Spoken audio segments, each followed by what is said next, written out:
எல்லாரும் விஜய் ஆட்சிக்கு வந்துடுவார், விஜய் இதை பிடிச்சிருவார் அப்படின்னு நினச்சிக்கிட்டு மக்கள் மத்தியில் அப்படி ஒரு எண்ணம் இருக்கும்போது இருக்கிறதா சொல்கிறாங்க. எனக்கு இன்னும் அப்படி தெரியல. அப்படி ஒரு இதை உருவாக்குறாங்க.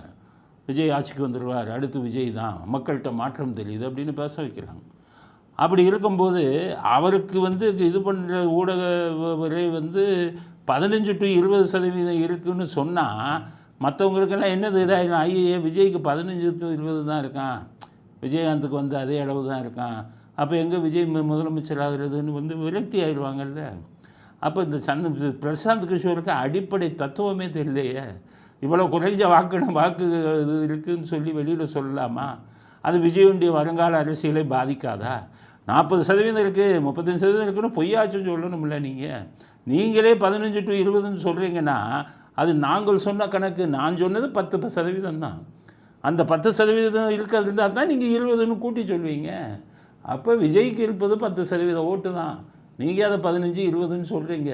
அதை 40 ஆக்க போகிறேன்னு ஏமாற்றி 300 கோடியை வாங்க போகிறீங்க. இதுதானே. ஆக பிரசாந்த் கிஷோருக்கு அரசியல் சாதனையும் இல்லைங்கிறது, குறைந்த வாக்கு சதவீதம் இருக்குது அப்படின்னு விஜயை பற்றி நீங்கள் சொன்னதுலேருந்தே தெரியுது. உங்களுக்கு அரசியல் சாதுரியம் என்பது இல்லை. கம்ப்யூட்டரில் கணக்கு போடத்தான் தெரியும், மக்களை ஏமாற்ற தெரியும், தேர்தல் வாக்காளர்கள் பேரை நீக்க தெரியும், போலி வாக்காளர் பட்டியலை சேர்க்க தெரியும். இந்த மாதிரி ஃப்ராடுக்கு தான் தெரியுமே ஒழிய மக்களோட பல்ஸ் நாடி துடிப்பை தெரிஞ்சிருந்தா 10 to 20% தான் ஓட்டு இருக்குன்னு நீங்கள் சொல்லலாமா?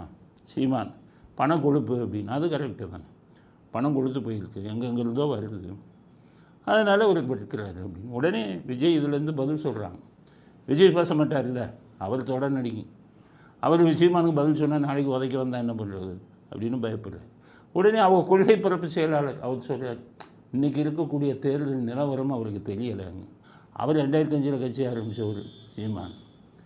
அவர் இதில் இப்போ அவருடைய கருத்துக்களில் பல இதில் எங்களுக்கு மாறுபாடு உண்டு, சில இதில் எங்களுக்கு உடன்பாடு உண்டு.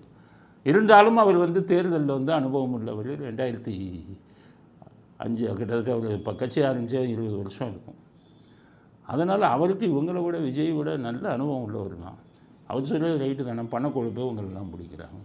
எந்த உங்களும் இல்லாமல் வியூக அமைப்பாளர்கள் இல்லாமையே 8% வரை ஓட்டு வாங்கினார்ல.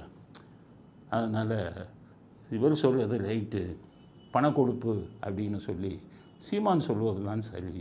பணக்கொழுப்பு ஒன்று, ரெண்டாவது இதுவும் இல்லை, போதிய அறிவு இல்லை, போதிய அரசியல் அறிவு இல்லை.